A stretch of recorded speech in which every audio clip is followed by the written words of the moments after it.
আসসালামু আলাইকুম সবাইকে। আজকে আমি একটা ক্লাস 7-এর অঙ্ক নিয়ে আসছি। 3 নম্বর বহু নির্বাচনী এর উত্তর। প্রশ্নে কি বলছে? একটি আয়তাকার বাগানের দৈর্ঘ্য প্রস্থের 3 গুণ। এর চারদিকে একবার প্রদক্ষিণ করলে হাঁটা হয় 400 মিটার। তাহলে আমরা প্রথমে ধরি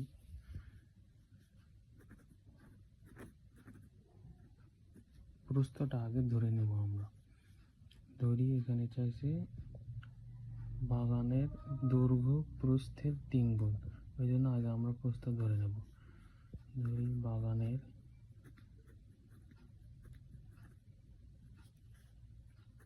প্রস্থ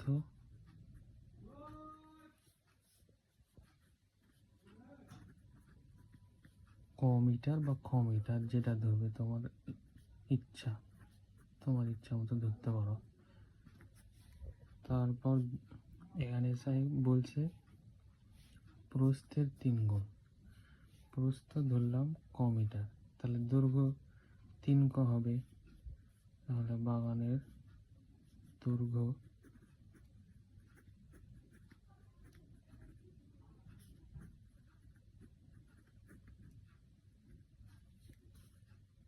এটার সাথে 3 গুণ হয়ে যাবে। 3 গুণ যেহেতু এখানে বলছে, সেই জন্য 3 ক মিটার। তারপর প্রশ্নে বলছে কি বলছে, তারপরে বলছে এর চারিদিকে একবার প্রদক্ষিণ করলে মানে এর পরিসীমা চাইছে। তাহলে এর পরিসীমা প্রদক্ষিণ করলে হাঁটা হয় 40 মিটার। তাহলে পরিসীমা বের করবো এখন। বাগানটির পরিসীমা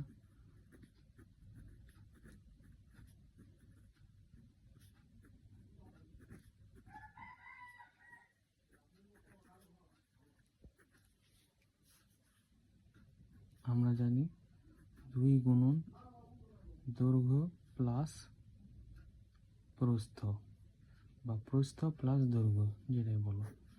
সেহেতু এখানে 2 গুণন, আগে প্রস্থ দেব। প্রস্থ আমরা কি পাইছি?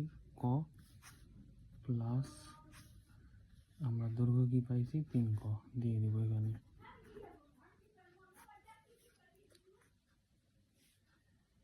দেওয়ার পর এখানে মিটার দেব। যদি ক্ষেত্রফল বলতো তাহলে আমরা বর্গ মিটার দিতাম, কিন্তু এখানে পরিসীমা চাইছে, এই জন্য আমরা মিটার দিব শুধু।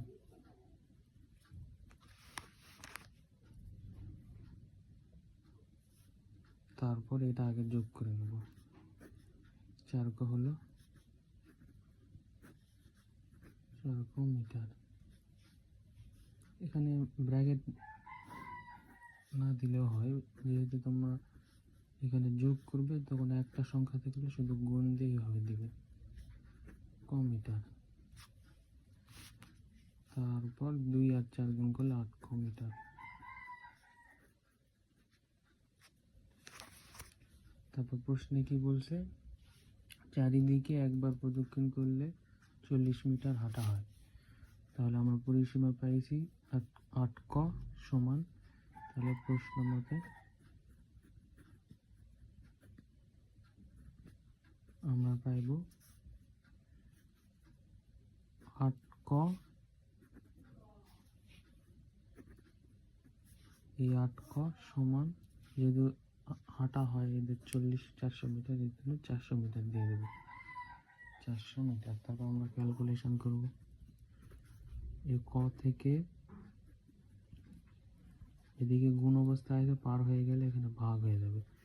এখানে 400 ভাগ 8 দিব। এটা করতে পারো বা এভাবে লিখতে পারো, 400 ভাগ 8, যেটা তোমার ইচ্ছা।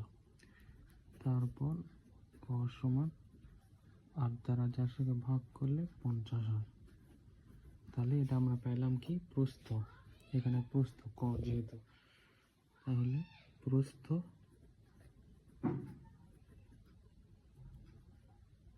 প্রস্থ ক সমান 50 মিটার এবং এই দৈর্ঘ্য দেখো 3 ক দেওয়া আছে,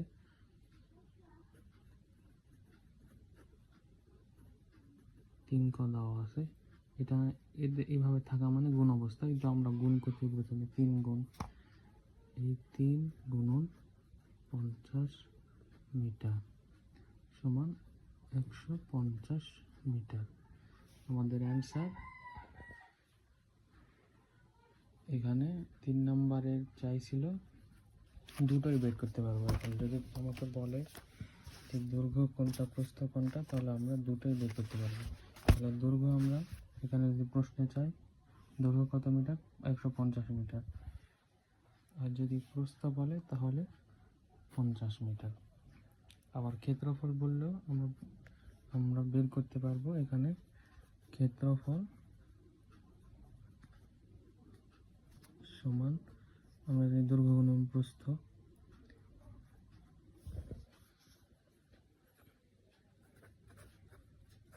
গুণন প্রস্থ সমান 150 গুণন 50